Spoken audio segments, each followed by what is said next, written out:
Hello, and welcome to Outcomes for Me Perspectives, 15-minute conversations with experts, advocates, and patients on the latest topics impacting the breast cancer community. Today, I'm joined by Kirsten Callis, a breast cancer survivor and a mom to 3 young kids. Welcome, Kirsten. Hey, thanks for having me. Would you please start us off by just introducing yourself and telling us a little bit about your story with breast cancer? So I'm thinking how you were diagnosed, what your final diagnosis was, and what treatment ended up looking like for you. Yeah, absolutely. I am currently 40 years old. I was diagnosed when I was 38. At the time I'm gonna have to do the math. I had a 2-year-old, a 5-year-old, and a 7-year-old approximately ish. I found the lump.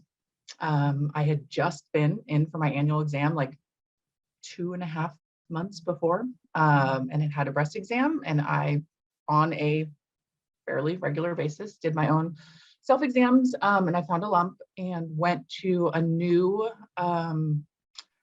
PCP. I can't remember why. I think my primary care had retired or something had happened, and I had like just signed up. I'd never even met this woman. I just signed up for a new PCP, and I went in and am like eternally grateful because she took it seriously. She did not overreact. She was actually like very calming. It was like, chances are like it's nothing, but like let's take this seriously.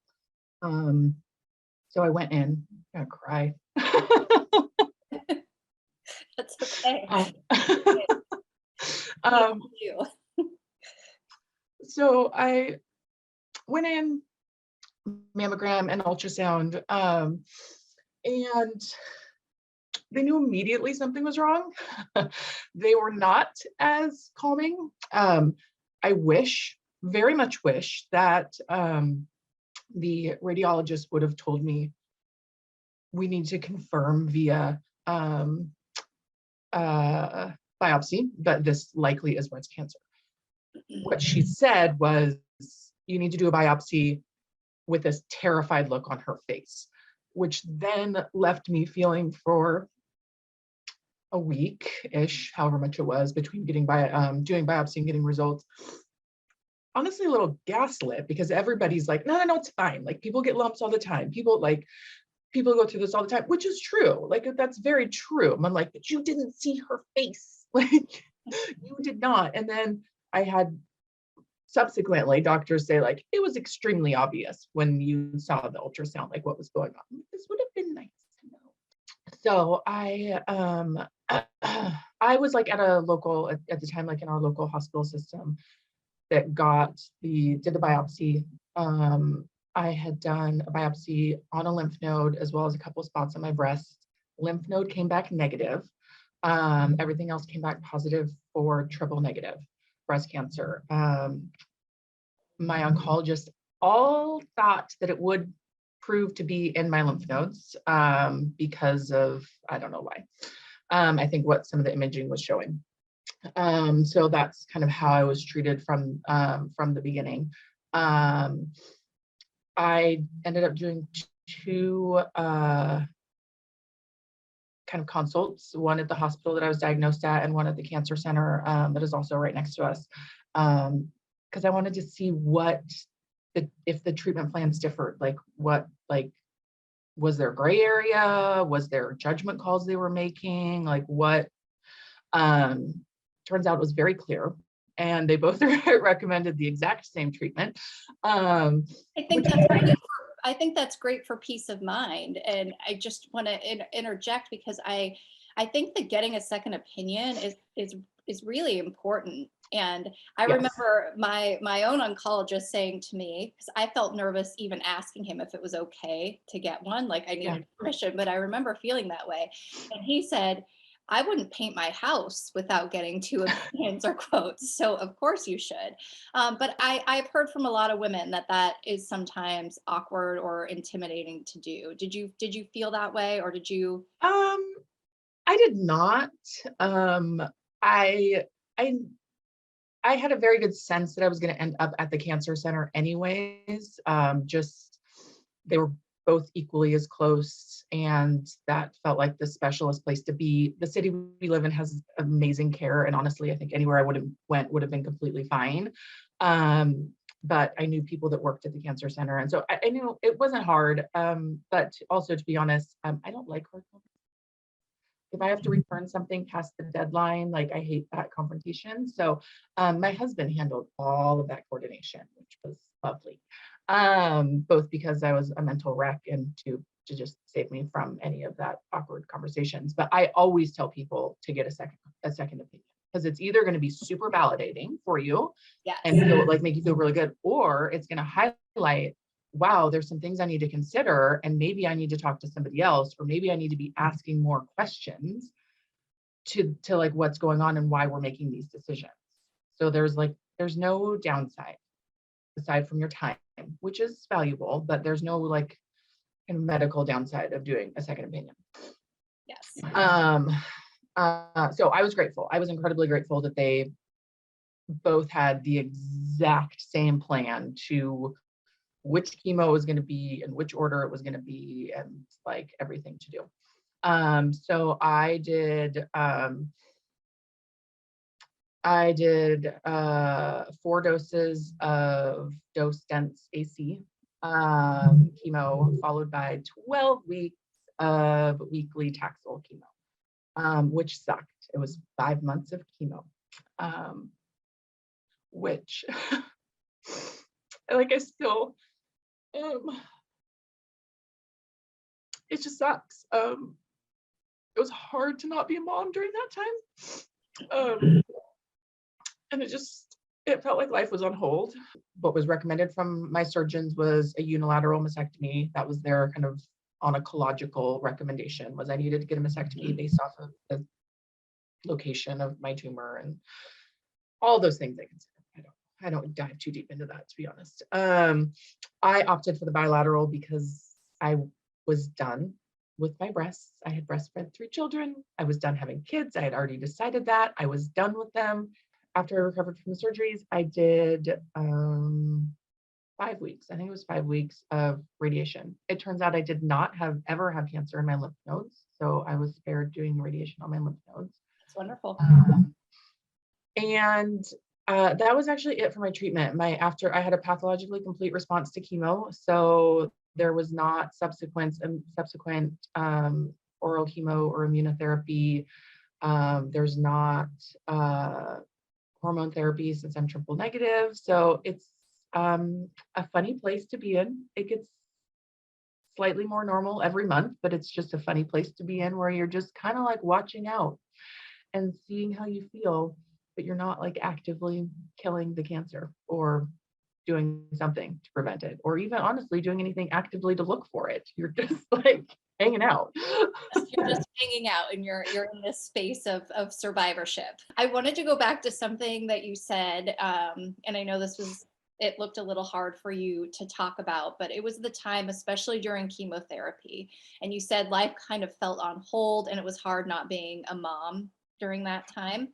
And I, as a mom myself, I empathize with how difficult that must have been. And I'm wondering, how did you get through it? Who was your support system? What did you tell your kids? How did they react? Did anything surprise you about their reaction? Just what was that like with your kids? So my husband told the kids. I actually don't know what he told them. I've thought about asking, and I'm like, I don't need to know.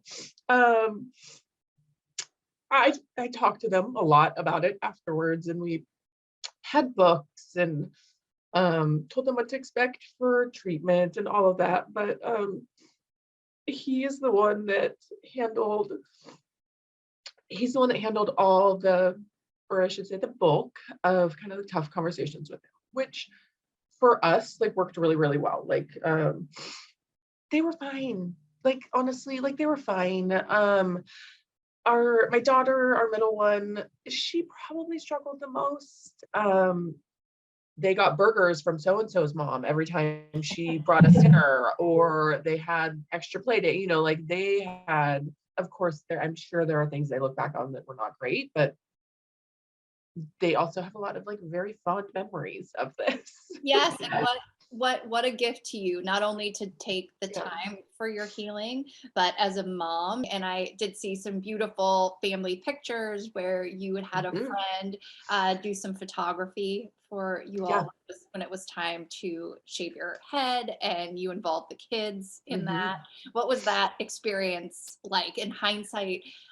Is that something that you would recommend to other moms? Yeah, actually, so I mean, I kind of tell everybody it's really awful to lose your hair. I actually didn't mind being bald, to be honest. Like, and I don't like mean that like totally rude. Everybody has different experiences, but like I was like, this is so convenient. Um, Once I lost my eyebrows and my eyelashes, I was like, hey, this is less fun. This is a lot less fun. But the leading up to it is extremely emotional. Like it's very, very emotional. I shaved my head right after my second chemo dose, which my oncologist had said it's you're gonna start really shedding right before that, or could start really shedding right before that, but like you're safe to do it right after without having like massive loss. But I just remember the kind of days leading up to that, like waiting to wake up and see like a pile of hair on my pillow. Um, which it really didn't start until like the day before I started getting some real shedding and I just like braided my hair and left it there. Um, so we did do the head shave. Our my hairstylist, who I've known for longer than my husband, was kind enough to come to our house. I mean, there's not a ton I would change, aside from not having to go through it. But in terms of how we handled it, I think it's really important to have a medical team you trust. Like if you don't trust your medical team, you're going to constantly have doubts. And you got to ask for help. And that looks different for everybody. Like some people like working during treatment because it's a good distraction. I didn't, and that was like great for me.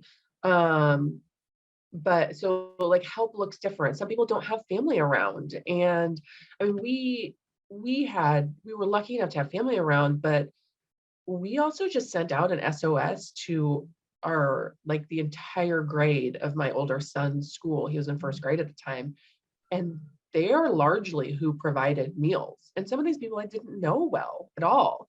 Um, so getting help. And then you have to decide what research you want to do.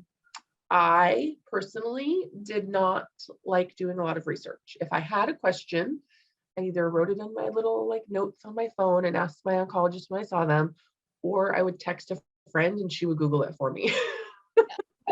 um, so I personally did not like that. Some people love doing that and it helps them feel better to know all the stuff and know all the options and know that caused me stress. So you need to know like what level you want, and you need to be careful on where you're getting it. Like, I mean, I went through a phase and I joined all the Facebook groups and I joined all these things. And then I was like, whoa, like this is too overwhelming for me. Or like, I needed this information right before my surgery, but like, I don't want to be seeing the rest of this right now. Or like this group was really helpful with recommendations on things, but this other one is like not a healthy environment for me to be in. Like it's hard to figure that out. And honestly, like at the time for me, it was a little trial and error, and it caused me to pull back on a lot of things. And I'm kind of now just kind of dipping my toes back in, because I do like to pay it forward, and I do like to like offer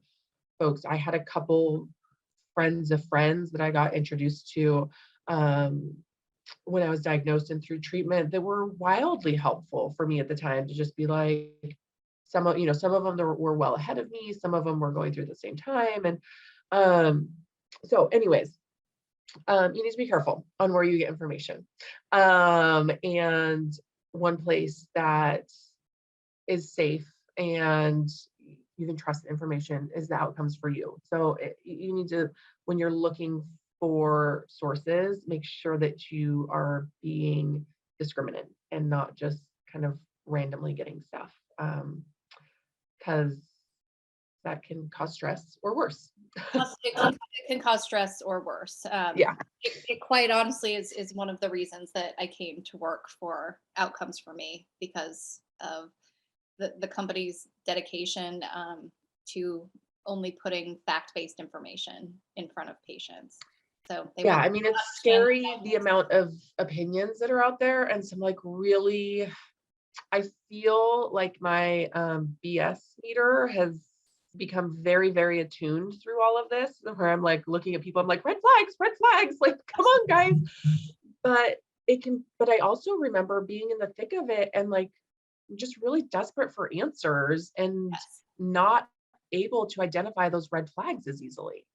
And like know and can see how easy it can be to get lulled into misinformation on this. I mean, I think we're all a little more in tune to misinformation right now, but I like having gone through treatment, and there's just a lot of unsound advice out there. Yeah, it's a huge issue in the it's a huge issue in the cancer community. Yeah. Creating safe spaces is something that is essential, where patients can do their own research, and be empowered to speak to their medical teams. I mean, at the beginning of Yeah, and I did like being able to go ask my oncologist and be like, "Hey, can I do this? Like, can I do acupuncture?" And like, the response was either, "Yes, there's evidence for this," or "No, like don't do that. It's untested," or like, "It's unclear, but it won't hurt." And we're like, "Okay." So like this is kind of our like, but I liked being able to have information and go to my oncologist and be able to ask, like, does this make sense? Is this something that's helpful? And to be honest, like my team was so great that most of the time they had already provided me that stuff, but that's not always the case. Or again, like sometimes things are just a little more less clear cut than my treatment was. Yes, yeah. I mean, I think it's an excellent point. The place where you received care and the type of care that you received, it sounds as though it was a very robust program with experts that were specialized in your type of cancer. But that Right. absolutely isn't the case for every woman going through it. So that's an excellent point. Again, Yeah. just the need to have a place where they can go to get that kind of information and to get those answers and make sure they're safe answers. Yes, absolutely. Yeah. Well, thank you so much for your time. This has Yeah, thank really you. been a helpful conversation, and I know that you will help a lot of people with sharing your story. So, thank you very Thanks for much. having me.